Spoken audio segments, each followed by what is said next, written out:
पुलस्पुरन और Marcus Stoinis का आया तूफान। फिर रॉयल चैलेंजर्स बेंगलुरु के गेंदबाजों ने की घातक गेंदबाजी। अंत की 6 बॉल पर जीतने के लिए चाहिए थे 5 रन। फिर हुआ चमत्कार और लखनऊ जीता ऐसे। नमस्कार दोस्तों, स्वागत है एक बार फिर से आपका हमारे यूट्यूब चैनल पर। Royal Challengers Bengaluru Lucknow super giant के बीच खेले गए एक रोमांचक मुकाबले का पूरा हाईलाइट वीडियो इस वीडियो में हम आपको बताएंगे। तो दोस्तों, आप इस वीडियो को शुरू से लगाकर लास्ट तक जरूर देख लेना। लेकिन उससे पहले अभी तक आपने अपने चैनल को सब्सक्राइब नहीं किया ना, तो चैनल को जल्दी से सब्सक्राइब कर लें और बेल आइकन को प्रेस कर दें ताकि आप क्रिकेट की कोई लेटेस्ट अपडेट बिल्कुल मिस ना करें। और यदि दोस्तों आप भी लखनऊ सुपर जायंट की जीत से खुश है तो अभी कर दें हमारे इस वीडियो को दिल से लाइक। हमने इस वीडियो का लाइक टारगेट रखा है बस मात्र 1000 लाइक्स। तो दोस्तों, इस मुकाबले की शुरुआत करते हैं। तो दोस्तों, बेंगलुरु टीम से ओपनिंग करना है विराट कोहली, साथ दिया कप्तान फाफ डु प्लेसी ने। जहां पहले ओवर की तीसरी बॉल पर आवेश खान को विराट कोहली ने छक्का जड़ दिया। पहले ओवर की चौथी बॉल पर आवेश खान को विराट कोहली ने एक और चौका लगाया। दूसरे ओवर की छठी बॉल पर कृणाल पांड्या को फाफ डु प्लेसी ने चौका जड़ दिया। तीसरे ओवर की पहली बॉल पर आवेश खान को विराट कोहली ने चौका लगाया। तीसरे ओवर की तीसरी बॉल पर आवेश खान को विराट कोहली ने एक और चौका लगाया। चौथे ओवर की तीसरी बॉल पर कृणाल पांड्या को विराट कोहली ने गजब का छक्का जड़ दिया। पांचवें ओवर की दूसरी बॉल पर मार्क वुड को विराट कोहली ने एक और चौका लगाया। पांचवें ओवर की तीसरी बॉल पर मार्क वुड को विराट कोहली ने गजब का छक्का जड़ दिया। आठवें ओवर की पांचवीं बॉल पर रवि बिश्नोई को विराट कोहली ने सिंगल लेकर अपनी हाफ सेंचुरी को पूरा किया। 90वें ओवर की दूसरी बॉल पर कृणाल पांड्या को विराट कोहली ने गजब का छक्का जड़ दिया। 90वें ओवर की चौथी बॉल पर कृणाल पांड्या को फाफ डु प्लेसी ने चौका लगाया। 10वें ओवर की दूसरी बॉल पर रवि बिश्नोई को डु प्लेसी ने चौका जड़ दिया। लेकिन 11वें ओवर की तीसरी बॉल पर अमित मिश्रा ने विराट कोहली को पवेलियन की ओर पहुंचाया। फाइनली रॉयल चैलेंजर्स बेंगलुरु का पहला विकेट गिरा 96 रन के स्कोर पर। उसके बाद दोस्तों 12वें ओवर की चौथी बॉल पर मार्क वुड ने बॉल पर फाफ डु प्लेसी ने चौका जड़ दिया। 13वें ओवर की तीसरी बॉल पर अमित मिश्रा को ग्लेन मैक्सवेल ने चौका जड़ दिया। 13वें ओवर की चौथी बॉल पर अमित मिश्रा को ग्लेन मैक्सवेल ने एक और गजब का छक्का लगाया। 14वें ओवर की तीसरी बॉल पर रवि बिश्नोई को फाफ डु प्लेसी ने छक्का जड़ दिया। 14वें ओवर की चौथी बॉल पर रवि बिश्नोई को फाफ डु प्लेसी ने एक और गजब का छक्का लगाया। 14वें ओवर की छठी बॉल पर रवि बिश्नोई को ग्लेन मैक्सवेल ने लॉन्ग ऑन की दिशा में गजब का छक्का जड़ दिया। 15वें ओवर की पहली बॉल पर मार्क वुड को फाफ डु प्लेसी ने छक्का जड़ दिया। ग्लेन मैक्सवेल और फाफ डु प्लेसी के बीच 50 रन की साझेदारी हो गई थी। दोस्तों, दोनों खिलाड़ी केवल छक्कों में डील कर रहे थे। गजब की बल्लेबाजी इन दोनों खिलाड़ियों द्वारा हमें देखने को मिल रही थी। उसके बाद 15वें ओवर की 5वीं बॉल पर Mark Wood Glenn Maxwell single ही ले पाते हैं। इस बॉल पर 16वें ओवर की पहली बॉल पर आवेश खान को ग्लेन मैक्सवेल एक और गजब का छक्का जड़ते हैं। 16वें ओवर की 5वीं बॉल पर आवेश खान को ग्लेन मैक्सवेल एक और चौका लगाते हैं। 17वें ओवर की दूसरी बॉल पर जयदेव उनादकट को ग्लेन मैक्सवेल चौका जड़ते हैं। 17वें ओवर की तीसरी बॉल पर उनादकट को मैक्सवेल सिंगल लेते हैं। यहाँ पर दोस्तों कृणाल पांड्या कैच छोड़ते हैं ग्लेन मैक्सवेल का, जो कि काफ़ी महंगा साबित होता है। उसके बाद 17वें ओवर की चौथी बॉल पर जयदेव उनादकट को फाफ डु प्लेसी गजब का छक्का जड़ते हैं।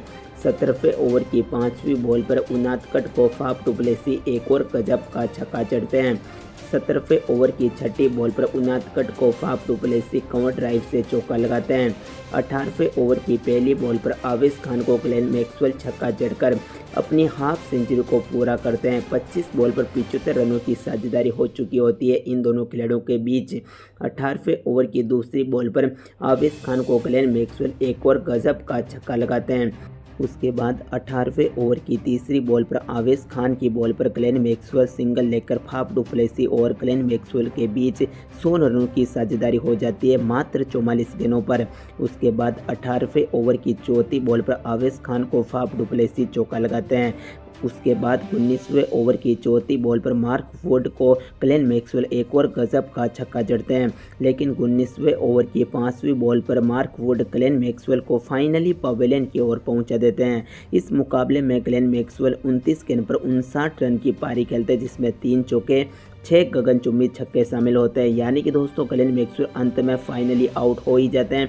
ग्लेन मैक्सवेल के रूप में रॉयल चैलेंजर्स बेंगलुरु टीम का दूसरा विकेट गिरता है, जब तक बेंगलुरु की टीम 211 रन बना देती है। 19.5 ओवर बल्लेबाजी करते हुए अंत की गेंद पर दिनेश कार्तिक सिंगल ही ले पाते हैं। दूसरी छोर पर फाफ डु प्लेसी 46 गेंद पर 79 रन की पारी खेलते हैं, जिसमें 5 चौके 5 छक्के शामिल होते हैं। इस तरह दोस्तों रॉयल चैलेंजर्स बेंगलुरु 20 ओवर में 212 रन बना देती है, 2 विकेट के नुकसान पर।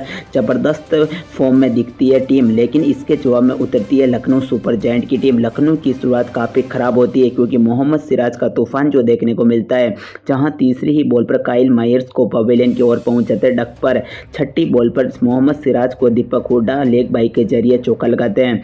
दूसरे ओवर की पहली बॉल पर मोहम्मद सिराज को लोकेश राहुल चौका जड़ते हैं। तीसरे ओवर की तीसरी बॉल पर वाइने पार्नेल को दीपक हुड्डा एक और चौका लगाते हैं। उसके बाद तीसरे ओवर की चौथी बॉल पर वाइने पार्नेल दीपक हुड्डा को पवेलियन की ओर पहुंचाते हैं। इस मुकाबले में दीपक हुड्डा 10 गेंद पर 9 रन ही बना पाते हैं। लखनऊ सुपर जायंट का दूसरा विकेट बहुत ही जल्द गिरता है 23 रन के स्कोर पर।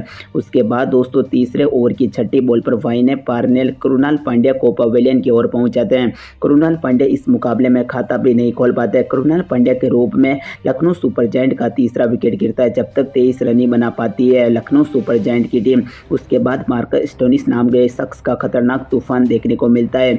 चौथे ओवर की छठी बॉल पर डेविड विलियम को मार्कस स्टोनिस चौका लगाते हैं। पांचवें ओवर की छठी बॉल पर वाइने पार्नेल को मार्कस स्टोनिस गजब का चौका लगाते हैं। सातवें ओवर की पहली बॉल पर हर्षल पटेल को मार्कस स्टोनिस छक्का जड़ता है, तो सातवें ओवर की दूसरी बॉल पर हर्षल पटेल को मार्कस स्टोनिस एक और चौका लगाते हैं। सातवें ओवर की तीसरी बॉल पर हर्षल पटेल को मार्कस स्टोनिस एक और चौका लगाते हैं, तो आठवें ओवर की पहली बॉल पर करण शर्मा को मार्कस स्टोनिस गजब का छक्का जड़ते हैं। आठवें ओवर की दूसरी बॉल पर करण शर्मा को मार्कस स्टोनिस एक और चौका लगाते हैं। आठवें ओवर की छठी बॉल पर करण शर्मा को मार्कस स्टोनिस एक और चौका जड़ते हैं। 90वें ओवर की तीसरी बॉल पर शहबाज अहमद को मार्कस स्टोनिस गजब का छक्का लगाते हैं। और 90वें ओवर की छठी बॉल पर शहबाज अहमद को मार्कस स्टोनिस एक और गजब का छक्का जड़ते हैं। 10वें ओवर की दूसरी बॉल पर करण शर्मा को मार्कस स्टोनिस छक्का जड़ते हैं, तो 10वें ओवर की चौथी बॉल पर करण शर्मा मार्कस स्टोनिस को फाइनली पवेलियन की ओर पहुंचाते हैं। इस मुकाबले में मार्कस स्टोनिस 30 गेंद पर 65 रन की पारी खेलते हैं, जिसमें 6 चौके 5 गगनचुंबी छक्के शामिल होते हैं। मार्कस स्टोनिस के रूप में यहां पर लखनऊ सुपर जायंट का चौथा विकेट गिरता है, जब तक लखनऊ सुपर जायंट 99 रन बना देती है। उसके बाद दोस्तों 10वें ओवर की छठी बॉल पर करण शर्मा को निकोलस पुराने छक्का जड़ते हैं और छक्के से अपना खाता खोलते हैं। उसके बाद 11वें ओवर की पहली बॉल पर मोहम्मद सिराज लोकेश राहुल को पवेलियन की ओर पहुंचाते हैं। लोकेश राहुल 20 गेंद पर मात्र 18 रन बनाते हैं, यानी कि एक टेस्ट पारी कप्तान लखनऊ द्वारा देखने को मिलती है। लोकेश राहुल के रूप में लखनऊ सुपर जायंट का 5वां विकेट गिरता है, जब तक लखनऊ सुपर जायंट 105 रन ही बना पाती है 11.1 ओवर बल्लेबाजी करते हुए। उसके बाद 11वें ओवर की दूसरी बॉल पर मोहम्मद सिराज की बॉल पर आयुष बदौनी चौका लगाते हैं। 11वें ओवर की छठी बॉल पर मोहम्मद सिराज को निकोलस पुरन एक और चौका लगाते हैं। 12वें ओवर की दूसरी बॉल पर करण शर्मा को आयुष बदौनी एक और चौका लगाते हैं, तो 12वें ओवर की चौथी बॉल पर करण शर्मा को निकोलस पुरन गजब का छक्का जड़ते हैं। 12वें ओवर की 5वीं बॉल पर करण शर्मा की बॉल पर निकोलस पुरन एक और गजब का छक्का लगाते हैं, तो 13वें ओवर की पहली बॉल पर हर्षल पटेल को निकोलस पुरन एक और छक्का जड़ देते हैं। निकोलस पुरन को रोकना इस मुकाबले में काफ़ी मुश्किल हो जाता है। 13वें ओवर की 5वीं बॉल पर हर्षल पटेल को निकोलस पुरन एक और चौका लगाते हैं, तो 13वें ओवर की छठी बॉल पर हर्षल पटेल को निकोलस पुरन एक और छक्का जड़ देते हैं। इस तरह दोस्तों जबरदस्त फॉर्म में दिखते हैं इस मुकाबले में निकोलस पुरन, इन्हें रोकना काफ़ी मुश्किल हो जाता है। 14वें ओवर की दूसरी बॉल पर वाइने पार्नेल को निकोलस पुरन चौका लगाते हैं। उसके बाद 14वें ओवर की 5वीं बॉल पर वाइने पार्नेल को निकोलस पुरन छक्का लगाकर अपनी हाफ सेंचुरी को पूरा करते हैं। 14वें ओवर की छठी बॉल पर वाइने पार्नेल को निकोलस पुरन चौका लगाते हैं। 15वें ओवर की छठी बॉल पर डेविड विली को निकोलस पुरन गजब का छक्का जड़ते हैं। उसके बाद 16वें ओवर की छठी बॉल पर मोहम्मद सिराज निकोलस पुरन को पवेलियन की ओर पहुंचाते हैं। निकोलस पुरन ने मुकाबले को पलटने वाली पारी खेलते हैं, जिसमें 19 गेंद पर 62 रन की पारी होती है। 4 चौके 7 गगनचुंबी आखिरी छक्के शामिल होते हैं। निकोलस पूरन के रूप में लखनऊ सुपर जायंट का छठा विकेट गिरता है, जब तक लखनऊ सुपर जायंट 189 रन बना देती है। 17 ओवर समाप्त होते हैं। फिर दोस्तों होता है चमत्कार। 17वें ओवर की दूसरी बॉल पर हर्षल पटेल को उनाद कट चौका लगाते हैं। 18वें ओवर की तीसरी बॉल पर फाइने पार्नेल को आयुष बदौनी एक और चौका लगाते हैं, लेकिन 18वें ओवर की चौथी बॉल पर फाइने पार्नेल हिट विकेट आउट होते हैं आयुष बदौनी, और आयुष बदौनी 24 गेंद पर 30 रन बनाते हैं। फिर दोस्तों आखिरी ओवर में होता है चमत्कार। हर्षल पटेल की 6 बॉल पर जीतने के लिए 7 रनों की जरूरत होती है, जहां 19वें ओवर की दूसरी बॉल पर हर्षल पटेल मार्क वुड को पवेलियन की ओर पहुंचाते हैं। मार्क वुड 2 गेंद पर 1 रन ही बना पाते हैं। मार्क वुड के रूप में लखनऊ सुपर जायंट का 8वां विकेट गिरता है, जब तक लखनऊ 209 रन ही बना पाती है। उसके बाद 19वें ओवर की 5वीं बॉल पर हर्षल पटेल उनादकट को पवेलियन की ओर पहुंचाते हैं। जयदेव उनादकट 7 गेंद पर 9 रन ही बना पाते हैं। एक चौका जरूर अपनी पारी में लगाते हैं। जयदेव उनादकट के रूप में लखनऊ का 9वां विकेट गिरता है, जब तक लखनऊ 212 रन बना देती है 19.5 ओवर बल्लेबाजी करते हुए। अब अंत की 1 गेंद पर जीतने के लिए 1 रन की जरूरत होती है, लेकिन अंत में रवि बिश्नोई सिंगल ले लेते हैं और मुकाबला लखनऊ सुपर जायंट जीत जाती है। लेकिन दोस्तों एक ऐसा मुकाबला जिसे बेंगलुरु जीत सकती है, काफ़ी हद तक वापसी होती है, लेकिन अंत में बेईमानी भी फुल करती है रॉयल चैलेंजर्स बेंगलुरु की टीम हिट विकेट आउट करने का नॉन स्ट्राइक पर, लेकिन ऐसा कामयाब नहीं हो पाता है और फाइनली लखनऊ जीत जाती है।